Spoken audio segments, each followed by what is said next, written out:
The other piece, I think, when it comes to culture, and it's kind of the thing that data professionals never love to talk about, but data is very political, right? I mean, it's incredibly political.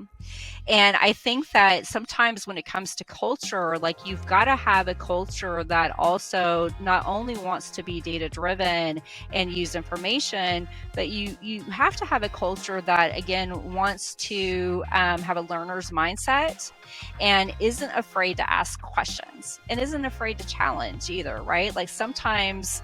things should be challenged, and sometimes that is very positive for the collective whole. And having a culture who is grounded in the fact that that's accepted, and that you're learning from one another, and the culture as a whole is going to grow from the result of that, is something that is, I think, hard to do, but is also something that can differentiate, really solid cultures who are very, very successful and those who are not and tend to silo off.